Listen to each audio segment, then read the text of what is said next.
galerinha! Finalmente a gente vai corrigir o nosso simulado, que deu muito o que falar. Coisas boas foram ditas, não é verdade? Acredito que vocês tenham gostado, porque assim, de verdade, eu procurei fazer um simulado bastante abrangente, que pegasse tópicos essenciais do seu edital, fazendo, claro, uma análise de tendência do que a banca Sesgran Rio tem cobrado nos últimos concursos, o formato de questão, o jeito de perguntar. Claro que eu coloquei uma pimentinha a mais, porque sempre vou partir da premissa de que quando o treino é difícil, o jogo se torna fácil. Então eu sim, peguei palavras difíceis, peguei um vocabulário orientado à disciplina que explore aí um conhecimento mais aprofundado. Eu tentei fazer um conhecimento interdisciplinar e trouxe algumas armadilhas também para que vocês tenham estratégia de prova, porque aqui é o momento de treinar, certo? Então, nesse momento, vocês têm que saber a estratégia certa, quanto tempo se dedicar a cada questão, se tem que ler todo o enunciado ou não. Há questões que não é necessário que se leia o enunciado, e eu coloquei enunciados grandes em toda a prova, justamente para testar a sua frieza, o seu sangue frio, a sua técnica, a sua estratégia ou preparação para vencer o concurso, tá? Então eu vou trazer aqui algumas situações que foram colocadas propositalmente para fazer você se embananar, para que no dia da prova, se isso ocorrer, você saiba sair disso. Então, pensa que a prova foi mais difícil do que a sua vai ser. E todos os meus simulados vão partir dessa premissa. Treino difícil, jogo fácil. Então não me detestem, não me odeiem, eu não vou ser examinador de banca, eu não vou fazer concursos, tá? Eu vou continuar ensinando vocês para vocês serem bem-sucedidos aí nos concursos públicos, tá bom? Vou ficar desse lado daqui ajudando vocês e não atrapalhando a vida de vocês. Então vamos lá, gente, vamos lá analisar aqui as nossas questões, o que que a gente tem, não é, de questões que eu fiz. Eu procurei, como eu falei, trazer bastante abrangência aí para vocês. Vamos ver aqui, deixa eu ver, acho que eu não estou conseguindo conectar. Deixa eu ver o que está acontecendo aqui, já sei. Então, eu parti dessa premissa mesmo, de que a gente tem que treinar de um modo mais pesado. Eu até coloquei questões passíveis de recursos para ver, porque isso também faz parte da preparação, sabe? Você está preparado para encontrar uma questão que não deve ser respondida, que não tem resposta correta. Até isso foi propositalmente colocado para você entender que nem tudo ali você vai conseguir responder, e é natural que isso aconteça, tá, gente? É natural pra caramba que isso aconteça. Então, as questões normalmente de concurso, elas trabalham dessa forma. Elas têm questões que são mais fáceis, e a maioria é até fácil, tá? No meu simulado não, mas no geral, as questões elas não são colocadas para serem muito difíceis não.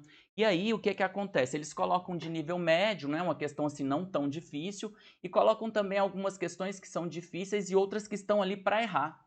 Até para critério de correção, até para evitar fraudes ou coisa do tipo, tá? Só para você ter uma noção como é complexo o processo de elaborar uma boa prova.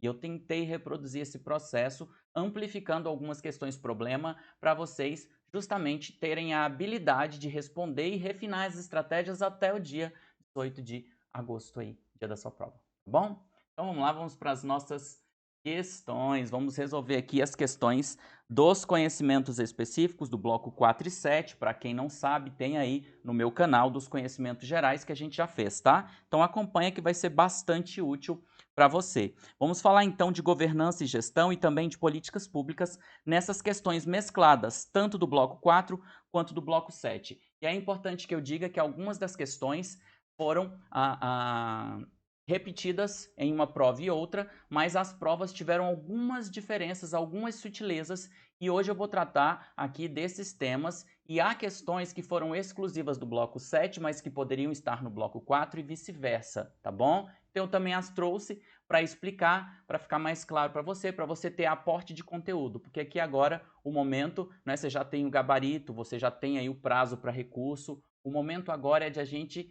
analisar as questões e aprender, ver o que errou, o que acertou, ver o que tem que fortalecer. Então é esse o propósito dessa aula aqui, tá bom? Então vamos lá.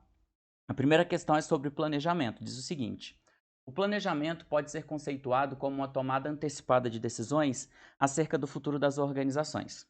Nesse sentido, envolve incertezas que, por sua natureza, considerado o contexto e a complexidade organizacional, acabam por gerar riscos. Os riscos, por sua vez, impactam os objetivos organizacionais e devem ser devidamente identificados, analisados e tratados. No que se refere ao planejamento e à gestão dos riscos organizacionais, porque sim, tá, gente, são matérias bem correlatas, em cenários complexos, julgue os itens. Então, a informação é importante, em cenários complexos, tá? Porque podemos ter cenários simples ou complexos. 1. O estabelecimento de objetivos com caráter qualitativo, certo, tá? Porque quantitativas são as metas, é melhor alcançado pela definição quantitativa de metas, perfeito até aqui. Ações que precedem, ou seja, vêm antes da definição dos propósitos da organização, definição de propósitos, leia-se missão da organização, tá? Ela quem define os propósitos atuais e futuros da organização e aquilo que ela pretende ser, ou seja, a sua visão de futuro. Essa alternativa, essa assertiva está errada. E por que ela está errada, prof? Ela está errada porque a gente primeiro faz a parte toda conceitual do planejamento. Em regra, mas nem sempre, a gente primeiro faz o diagnóstico, verifica o cenário, aplica SWOT, vê força, fraqueza, oportunidade, ameaça, e aí tão somente depois desse diagnóstico estratégico do cenário interno e externo é que a gente vai ali traçar missão, visão, tá bom? Valores da organização, para subsequentemente a gente traçar os objetivos e desdobrá-los em metas. E assim, às vezes as bancas podem inverter porque não há consenso na literatura entre diagnóstico, missão, visão. Mas há consenso que os objetivos e as metas vêm depois e não precedem a missão e a visão, por isso está errado, tá? 2. No estabelecimento do contexto organizacional, lembrando que quando eu falo de contexto, eu tenho tanto contexto interno, quanto out, externo, tá? Consideram-se as oportunidades e as ameaças, que é externo, controláveis, errado, porque se está fora a gente não controla, mediante o estabelecimento de um plano de resposta aos riscos. Para tanto, deve-se considerar tanto o ambiente de tarefas, que está fora também, tá, gente? Que é o microambiente, só para recordar, o ambiente de tarefa é fora e é o microambiente, que é aquele ambiente mais imediato às organizações que contém quem? Seus fornecedores, seus clientes, seus concorrentes, quanto o macroambiente, que é o ambiente geral, tá? Que contém várias organizações de vários segmentos, e aí a gente tem nele fatores econômicos que afetam várias organizações, políticos, demográficos e sociais. O erro da questão está somente em controláveis, porque oportunidade e ameaça não se controlam. Então, a 1 e a 2 estão erradas as assertivas. A adoção de cenários projetivos é mais adequada em contextos complexos e que requeiram maior adaptação da organização ao seu ambiente. Também está errado, tá? Quanto à abordagem de cenários, nós podemos ter cenários projetivos ou prospectivos. Para ambientes pré-definidos, que você já tem bastante controle, que você entende bem como é que funciona, que não há grandes mudanças nem sobressaltos, que é previsível, a gente trabalha com cenário projetivo. O projetivo é projetar algo que já se passou, a gente repete para o futuro, por quê? Porque a gente tem maior previsibilidade e aquilo tem uma certa constância. Aí o cenário é projetivo. Mas quando a gente tem que lidar com perspectivas prováveis, mais prováveis, menos prováveis, aí para a gente gerenciar melhor os riscos de uma incerteza no futuro, a gente faz uma estimativa de 3 pontos, a gente faz uma média ponderada dessas estimativas e a gente trabalha aí com essa variabilidade em cenários complexos. Então, se é complexo, é prospectivo e não projetivo, e eis aqui o erro dessa assertiva também, tá? Por fim, a 4. Na definição de estratégias, a organização deve optar por estabelecer objetivos estratégicos ou baseado em unidades estratégicas de negócio, a exemplo da utilização de abordagens como Matriz Ansoff, BCG, McKinsey, que consideram seus portfólios de produtos e serviços com estratégias individualizadas para cada um deles. Tem um erro muito sutil nessa questão. Eu sei que deu nó na cabeça de muita gente, eu fui aqui bem perspicaz e bem sacana, para não dizer, né?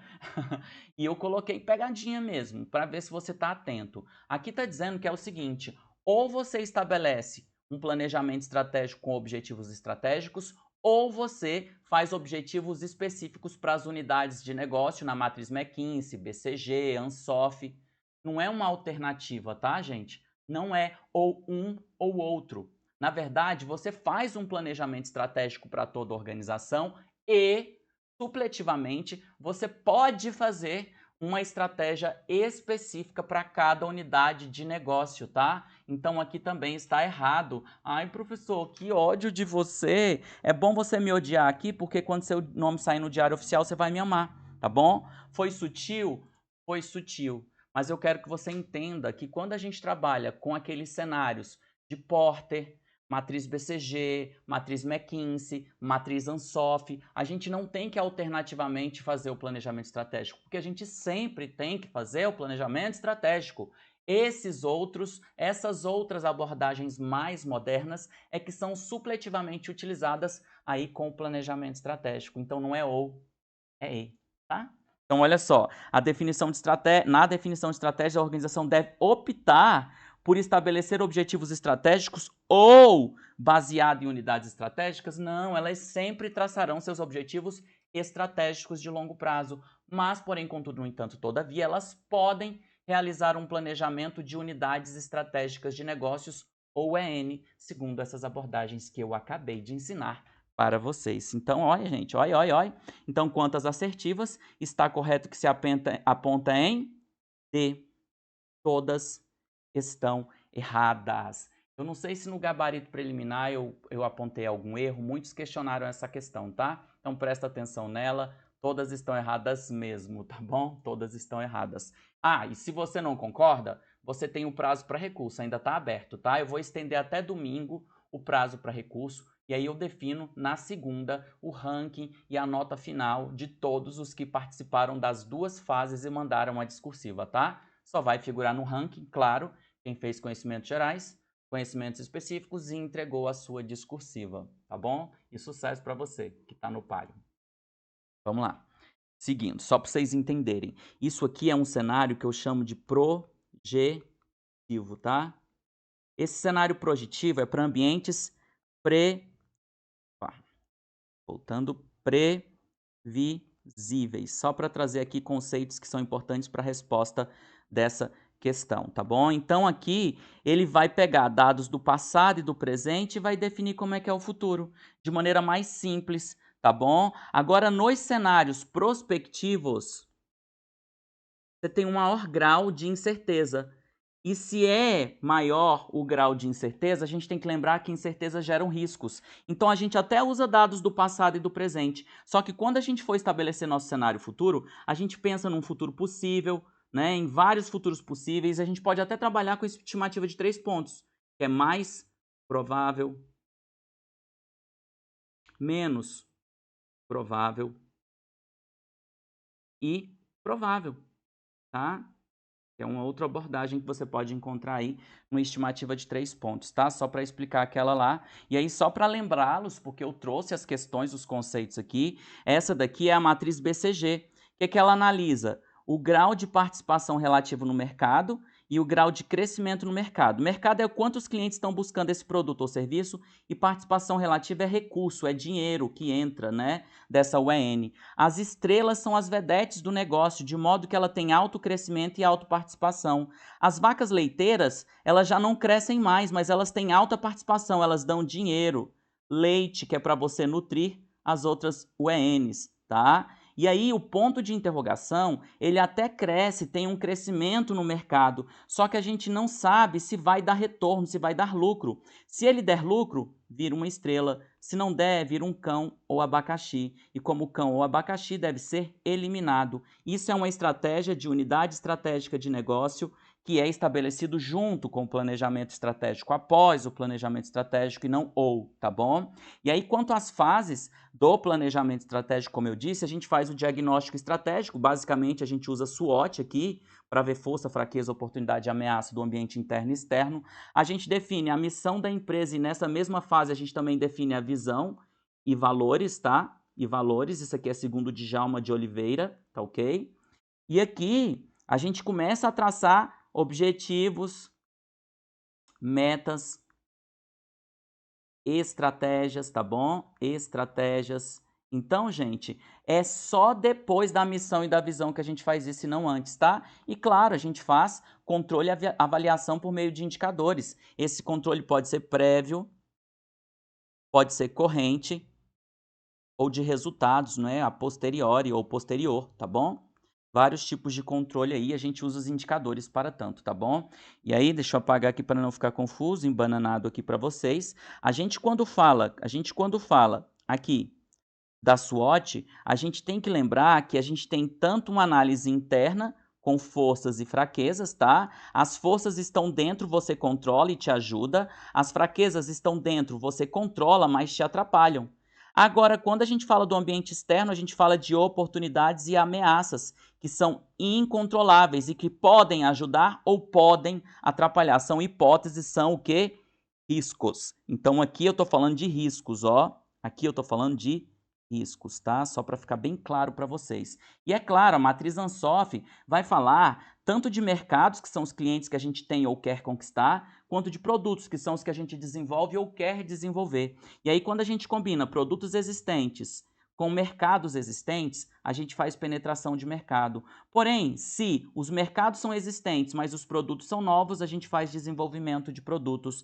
Se os mercados são novos e os produtos são os que a gente já desenvolve, é desenvolvimento de mercado. E novos produtos para novos mercados é diversificação, tá bom, gente?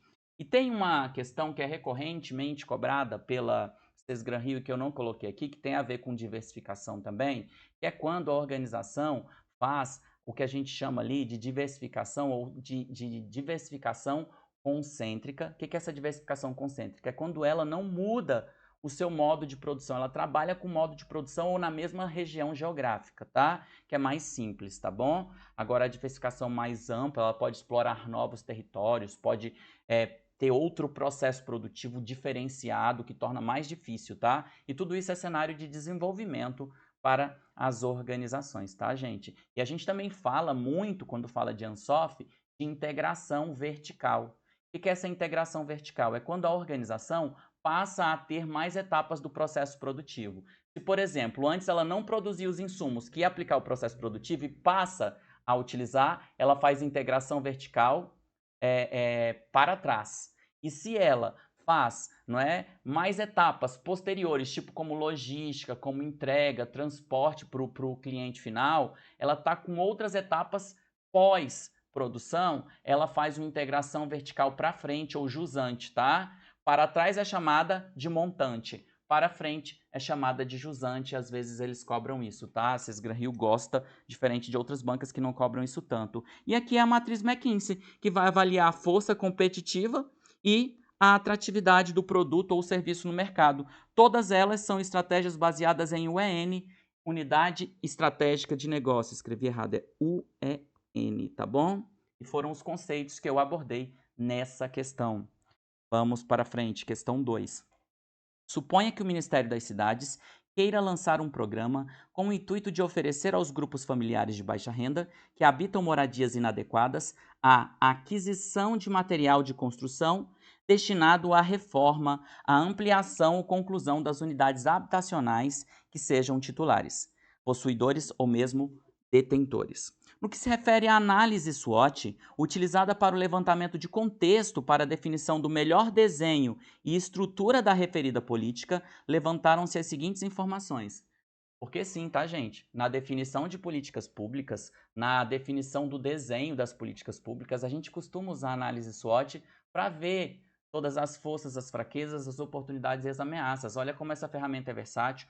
Pode cair ali em planejamento estratégico, pode cair em gestão de riscos e pode cair inclusive em políticas públicas, tá? Só para você ter essa noção. E lá o guia ex ante e ex post de avaliação ou análise de políticas públicas, né, do IPEA, a gente tem isso daqui, gente. Eles mostram a SWOT, mostram como aplica e eu recomendo a leitura, tá? E eu tirei de lá essa questão. Então aqui, quando eu falo das variáveis internas do programa, eu estou falando de quê, gente? Ou de forças ou de fraquezas. As forças me ajudam, as fraquezas me atrapalham. Quando eu falo de variáveis externas, eu estou falando de oportunidades e estou falando de ameaças, que também ou podem me ajudar ou podem me atrapalhar, porque isso aqui não é real, isso aqui é potencial, é algo que pode acontecer. São o quê? Riscos que podem se concretizar e a gente não controla isso daqui. Isso aqui é controlável,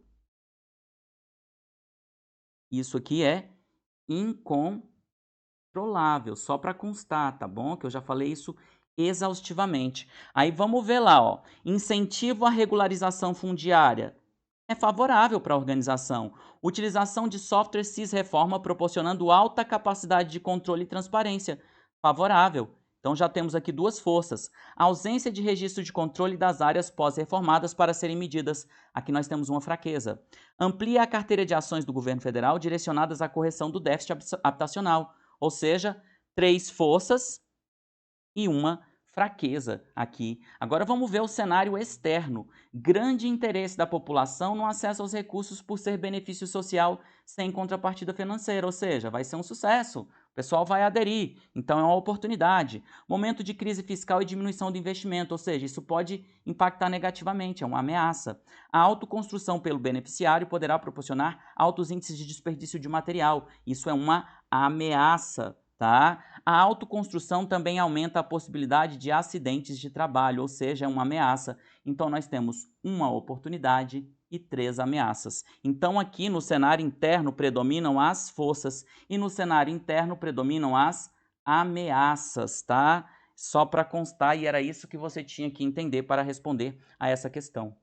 Diante do quadro apresentado, considerando-se as informações escolhidas pela análise da SWOT, o Ministério das Cidades encontra-se diante do seguinte cenário. Qual é o cenário, gente? E aí eu vou fazer para você uma dancinha, um movimentinho que eu ensino em sala de aula, que eu estou meio limitado, porque eu estou no computador, né? Talvez vocês não enxerguem tão bem, mas olha o que a gente tem. Aqui, a mão esquerda vai ser a análise interna, que nós temos forças e fraquezas. E aqui, na mãozinha direita, nós temos a análise externa, oportunidades e ameaças. Quando a gente tem predominância de forças e de oportunidades, ô glória, tá tudo para cima. É cenário de desenvolvimento, que não é o caso, tá?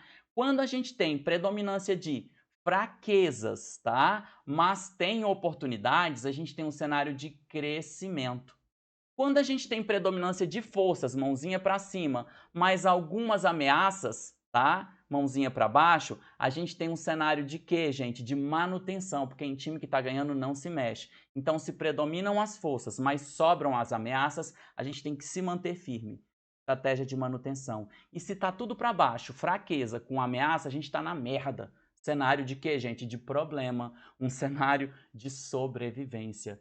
Dito isso, olha o que a gente tem, portanto, ó. Aqui tem o esquema para vocês entenderem, tá? Se tem pontos fortes com oportunidades, desenvolvimento. Se tem ameaças com pontos fortes, manutenção, que é o nosso caso, tá? Se tenho pontos fracos com oportunidades, eu tenho um cenário de crescimento. E se eu tenho pontos fracos com ameaça, o cenário é de sobrevivência. E aí fica assim, ó. Desenvolvimento, sobrevivência, crescimento, manutenção. E aí você não esquece mais, faz na prova que você não erra. Qual que é o cenário então? Se nós temos 3, olha lá, 3 forças e quantas ameaças? 3 ameaças. Ou seja, sobram forças e sobram ameaças. Então, se a gente tem força com ameaça, nosso cenário só pode ser o quê? De manutenção. Letra D, a nossa alternativa correta. Vamos adiante. Olha só. A Consultoria Executiva do Ministério da Gestão e da Inovação e Serviços Públicos presta serviços a órgãos e entidades da administração pública com o propósito de impulsionar a transformação inovadora, sustentável e inclusiva da gestão pública. Em suas ações, orienta a implementação dos OKRs, garantindo que eles integrem harmoniosamente a cultura organizacional e a estrutura do setor público. Para tanto, oferece treinamento e suporte contínuo para que sua implementação seja eficaz e alinhada às estratégias institucionais, pois acredita que uma abordagem orientada por OKRs pode transformar a maneira como as organizações governamentais definem, gerenciam e alcançam seus objetivos, resultando em uma governança mais eficaz e responsável. Quanto à abordagem orientada por OKR, seria uma recomendação válida do MGI. Olha só, gente, aqui eu coloquei um textão para vocês, fui eu quem redigi, tá? Redigi vários textões para distraí-los, para que vocês perdessem o foco lendo o enunciado. Vá primeiro para essa perguntinha na sua prova. Não fica lendo enunciado, não. Caso seja necessário, você volta neles.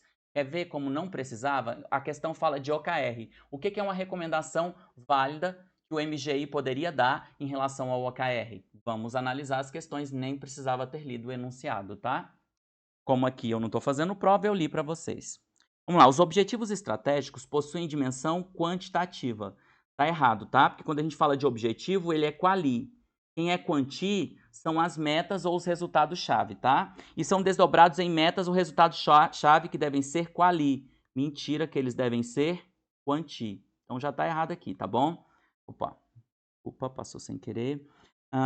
B. Em relação aos objetivos estratégicos, os resultados-chave devem ser estabelecidos do topo à base da organização, quantificando marcos ou entregas que permitam avaliar o progresso ao longo do tempo. Também está errado, porque a abordagem é bottom-up e não top-down, tá? Bottom-up é que é da base ao topo. O que isso quer dizer, gente? Quer dizer que o OKR primeiro estabelece os objetivos da organização e aí da base ao topo, todo mundo, em todas as suas áreas, começam a desdobrar daquele objetivo que é qualitativo as suas metas quantitativas, os seus resultados-chave, que inclusive devem ser feitos de forma simples, entre 3 e 5 no máximo, em ciclos curtos de gestão de no máximo 3 meses, porque uma das premissas é ser colaborativo, inclusivo, ser da base ao topo e ser também simples e ágil, com ciclos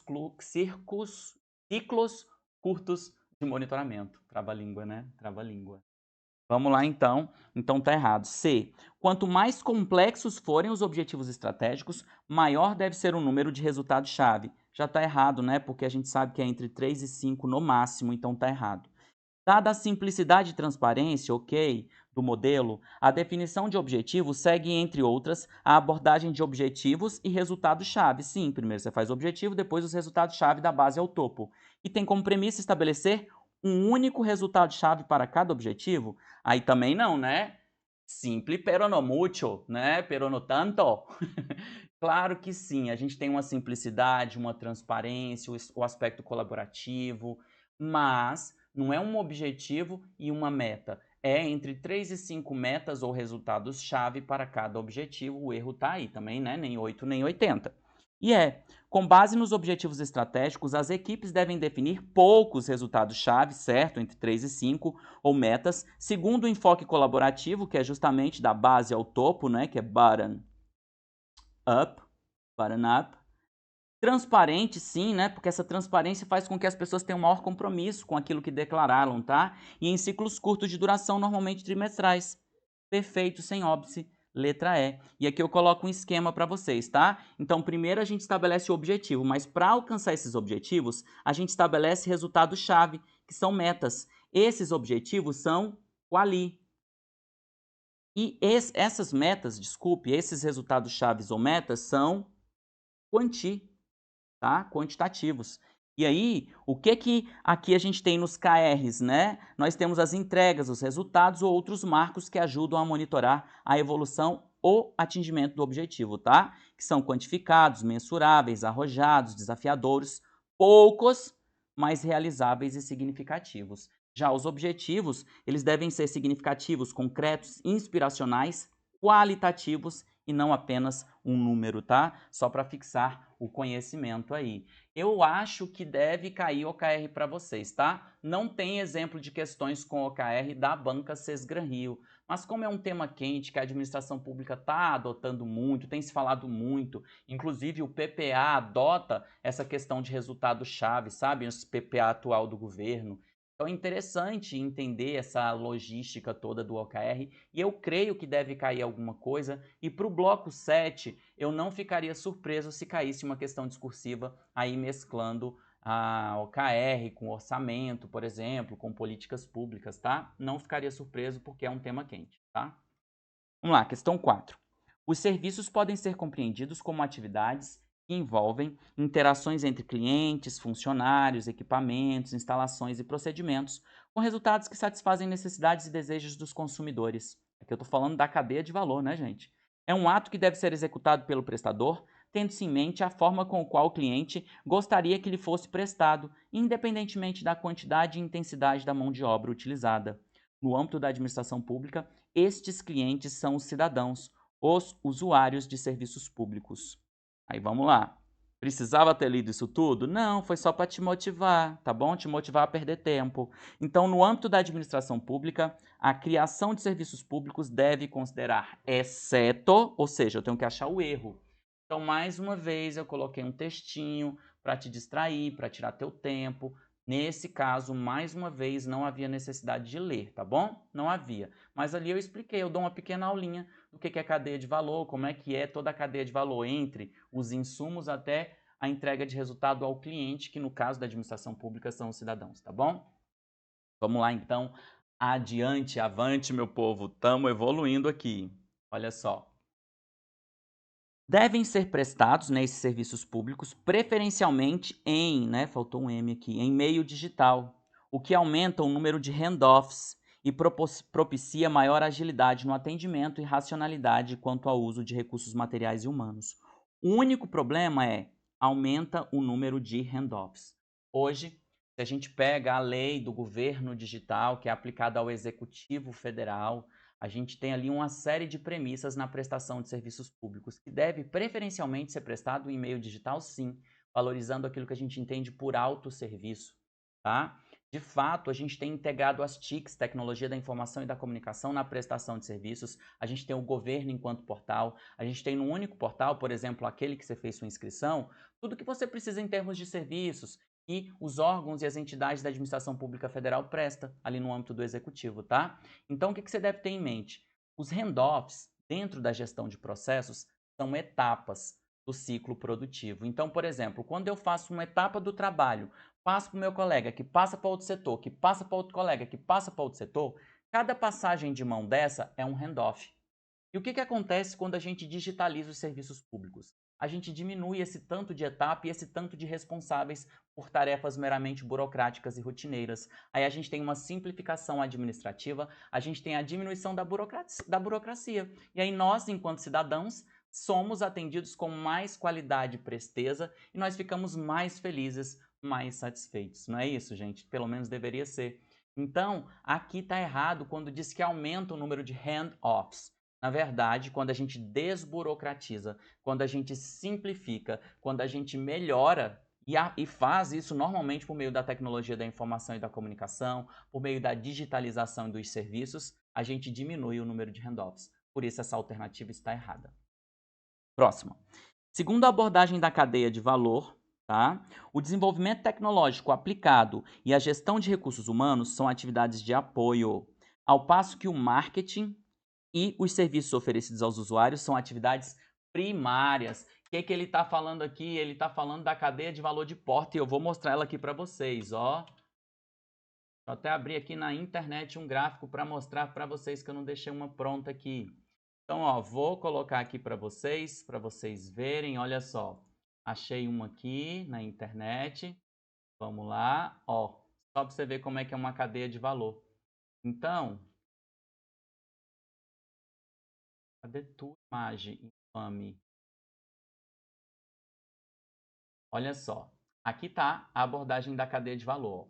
A infraestrutura, a gestão de recursos humanos, o desenvolvimento tecnológico e a aquisição são todos transversais, são atividades de apoio. Porque a cadeia de valor mesmo é isso aqui, ó, logística de entrada, que é quando a gente adquire, por exemplo, um insumo, um material de terceiros para aplicar no processo produtivo. Aí a gente mobiliza isso nas operações, produz o que a gente tem de oferecer, faz a logística dessas operações, os produtos dentro dos estoques e para as áreas de venda e marketing, prestando para a sociedade os serviços, né, ou para os clientes. E isso daqui são atividades primárias. Agora, se a gente retoma a questão, olha lá o que ela diz. Ela diz o seguinte, olha só.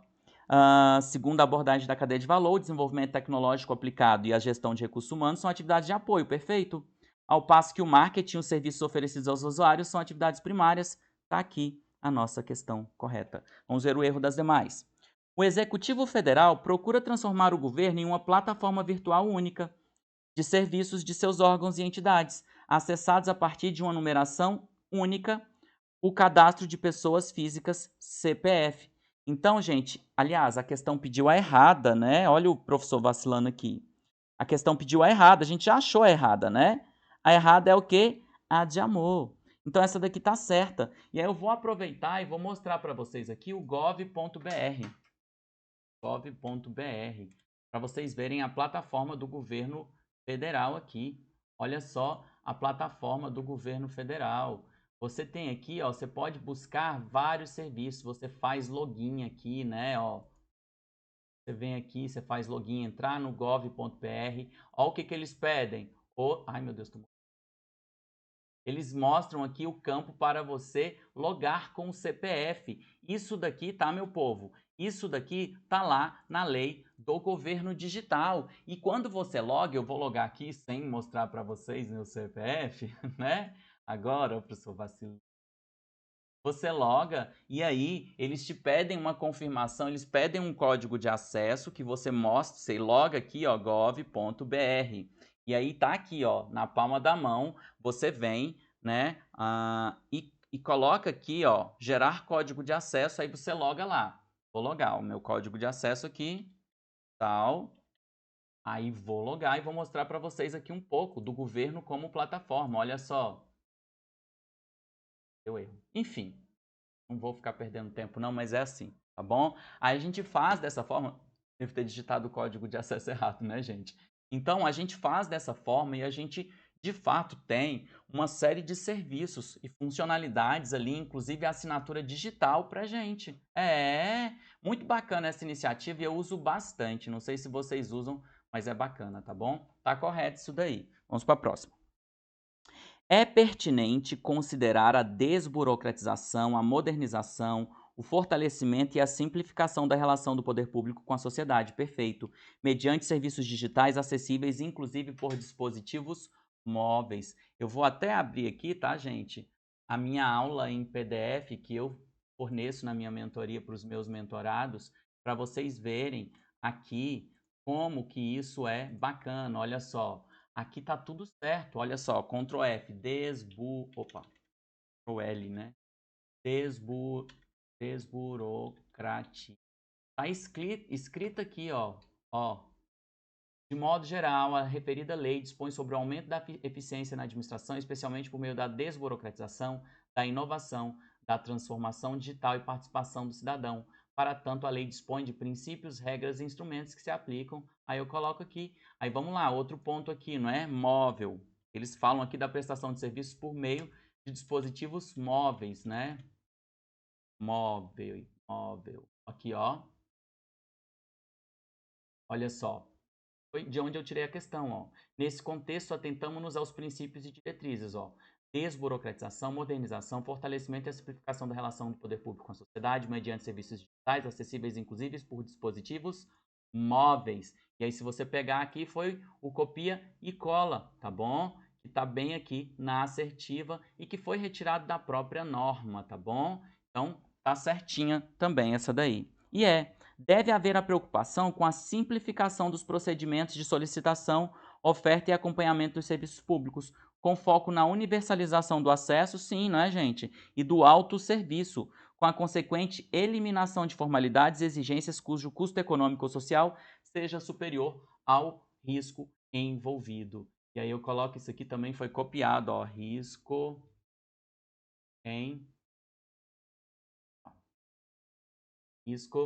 envolvido, ó, eliminação de formalidades, exigências, cujo custo econômico social seja superior ao risco envolvido. Olha isso aqui, simplificação do procedimento, universalização do acesso, autosserviço, tudo isso está aqui na lei de governo digital.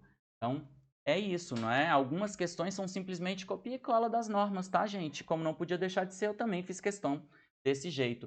E não sei se vocês perceberam enquanto eu pesquisava no documento que eu formulei, no meu PDF para os meus alunos, nas minhas aulas, mas vocês podem perceber que várias questões da Sesgran Rio exploraram isso. Então, o que eu estou cobrando não está distante da realidade do que vai ser a tua prova, tá? Então, fica ligado nisso aí, segue a dica do prof. Tem que ler. Próxima. Empossado como especialista em políticas públicas e gestão governamental do MGI, Raul foi incumbido de promover a articulação entre diversos projetos na pasta do Ministério, todos relacionados à temática da inclusão de pessoas negras na administração pública, o que, segundo premissas institucionais, deve considerar a transversalidade entre às diversas políticas públicas, dado o caráter sistêmico da exclusão social, o que ultrapassa as questões raciais. Considerados os desafios a serem enfrentados por Raul, é correto afirmar que, aqui tá, gente, é um exemplo de questão que requer a leitura do enunciado, tá bom? Aqui sim teríamos que ler o enunciado, tá? Teríamos que ler o enunciado. Vamos lá então. Então, a articulação, o que o Raul deve prestar atenção? Raul é um dos meus mentorados, tá, gente? Eu tô sempre pegando o nome de pessoas conhecidas, dos meus mentorados, aqueles que são mais participativos. Vez ou outra vocês vão encontrar seu nominho aqui, tá bom? Vez ou outra vocês vão encontrar seu nominho aqui. Então vamos lá. Considerados os desafios da gestão a serem enfrentados por Raul aí nesse programa de diversidade, é correto afirmar que a articulação necessária entre os diversos projetos refere-se ao gerenciamento de portfólios que busca obter benefícios que não estariam disponíveis se cada projeto fosse gerenciado individualmente. Isso está errado. Não é gerenciamento de portfólio, é gerenciamento de programas. O que é isso, professor? Vou te mostrar. Então, nós temos aqui um plano, você pode chamar de portfólio, tá? Na gestão de projetos. Você tem o programa e você tem os programas e os vários projetos, tá? Que são equivalentes aí aos níveis estratégico, tático e operacional de gestão, tá? Eu sempre costumo falar, qual é o documento específico do nível estratégico? É o plano. Do nível tático é o programa. E do nível operacional é o projeto. E aí eu canto em sala de aula, né? E nas minhas aulas virtuais também eu canto, né? Plano, programa, projeto. Plano, programa, projeto. Para um pouquinho, pensa um pouquinho. Plano, programa, projeto. Everybody! Você que tá aí, canta comigo. Plano, programa, projeto. Plano, programa, projeto. Para um pouquinho, pensa um pouquinho, plano, programa, projeto.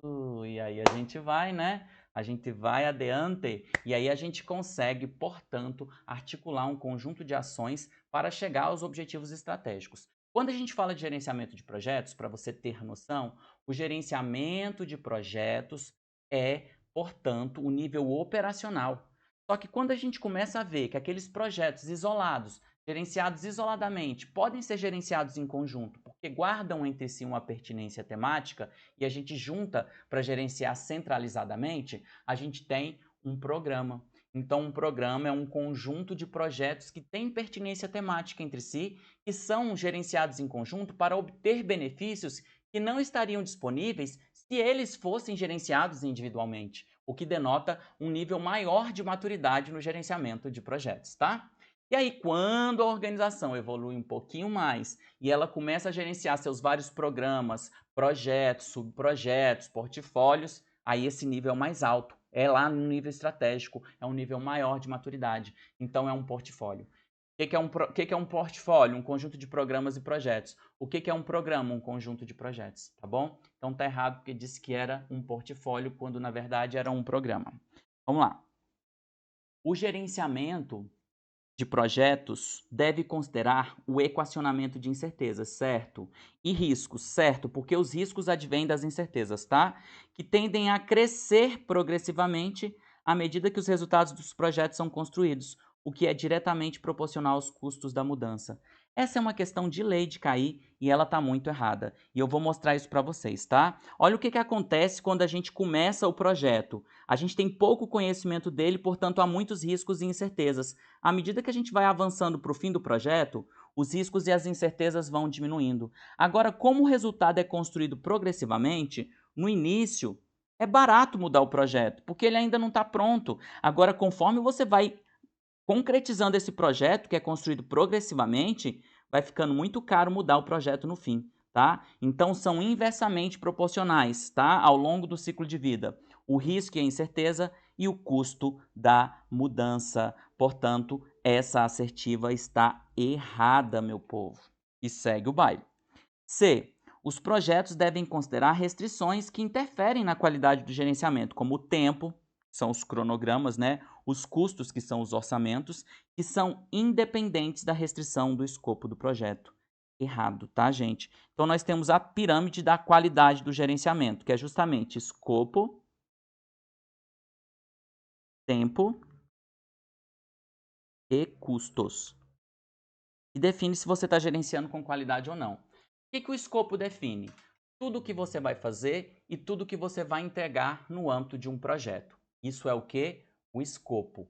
Tá? E ele é decomposto por uma ferramenta chamada EAP, Estrutura Analítica do Projeto, que decompõe o projeto em partes menores gerenciáveis para facilitar o seu gerenciamento, tá? Então, gente, quando eu falo de gerenciamento do projeto, eu tenho que entender que essas 3 restrições são muito relevantes. Se eu mexo no escopo, para eu poder entregar no prazo, eu vou ter que gastar mais. Então, essas variáveis são interdependentes, elas não são independentes entre si. De modo que se eu mexo no escopo, provavelmente eu tenha que mexer no cronograma, ou nos custos, ou em alguma variável interdependente do projeto, que classifica a qualidade do gerenciamento. Se você obedece aos planos originais, sem grandes transformações, não é? No tempo, no escopo e nos custos, significa que você gerenciou bem. Nas aulas eu sempre dou o exemplo da Copa do Mundo, que no Brasil definiu tudo que ia entregar, tudo que ia fazer no seu escopo. Só que à medida que chegava a data da Copa do Mundo, a gente não tinha a infraestrutura aeroportuária toda pronta, nem hoteleira, nem de transporte, e vários produtos ou serviços que deveriam estar prontos não ficaram prontos. O escopo não foi cumprido. E para conseguir entregar o mínimo para realizar o evento, que a gente até fez aos trancos e barrancos, dentro do prazo, porque não podia postergar, né? Que tinha uma data certa para ocorrer, como todo projeto, a gente teve que sacrificar muito recurso orçamentário, que define, portanto, que apesar de ter sido um grande espetáculo, foi muito bom a malemolência de, né, sair mais cedo do trabalho, entrar mais tarde, ver aquele bando de gente do mundo inteiro na nossa cidade, no nosso país. Isso foi bom do ponto de vista da malemolência, mas da gestão de projetos não foi uma boa gestão, porque a gente sacrificou muito o orçamento para fazer a coisa acontecer e sequer entregou todo o escopo, tá? Só para você ter uma noção aí. D. A observância da aplicação de reserva de vagas para pessoas negras é um exemplo de projeto integrante do Programa de Inclusão Social promovido pelo MGI. Então, olha só, a observância da aplicação de reserva de vagas para pessoas negras é um exemplo de projeto integrante do Programa de Inclusão Social promovido pelo MGI. Gente, o que todo projeto traz em si? Todo projeto gera um resultado novo, singular, exclusivo, inovador. Todo concurso tem cotas para pessoas negras. Isso é determinação legal, inclusive isso é o quê? É uma ação afirmativa no âmbito das políticas públicas de cunho racial aí. Então, quando a gente fala de cotas, eu estou falando de algo que é recorrente. E se é recorrente, é um processo, não é um projeto. Então, tá errada essa assertiva, porque as cotas não são um projeto. Eles são o quê, gente? As cotas são algo que é recorrente em todo concurso público, em toda iniciativa que a gente faz ali de provimento de vagas, tá bom? Então, tá errado, tá bom? Vamos lá. A transversalidade da questão racial pode ensejar a criação de estruturas matriciais entre diversos órgãos do Executivo Federal, que além do MGI, pode integrar ações do Ministério dos Direitos Humanos, Cidadania, Ministério do Trabalho e Emprego, entre outros. E quando junta todos esses ministérios, nós temos a intersetorialidade. Só para contextualizar, tá? Que aqui eu fiz uma questão bem interdisciplinar mesmo. Então, quando a gente fala da questão racial, gente, a questão racial, ela não é só uma questão de raça, ela é uma questão social, é uma questão de saúde pública, é uma questão de segurança pública, é uma questão de educação, porque a gente vê a transversalidade dessa temática, porque ela tangencia outras tantas políticas públicas necessárias para proteger o direito das pessoas negras. Então, se assim eu falo, ela é transversal. E se eu crio uma intersetorialidade entre os ministérios dos direitos humanos, racial, da educação, da saúde, da segurança pública, se eu crio entre eles uma intersetorialidade, eu faço isso por meio de uma estrutura matricial. E no gerenciamento de projetos indica que existem os ministérios que são livres e independentes uns dos outros, eles têm uma gestão funcional, ou seja, especializada, mas eles podem se juntar para desenvolver um projeto. E ao fazer esse projeto, eles se unem temporariamente durante aquele projeto para articular um conjunto de ações para promover o resultado esperado. Aí a gente passa a ter uma estrutura matricial. E essa é a nossa alternativa correta, tá bom? Correta, a letra E aí, tá bom?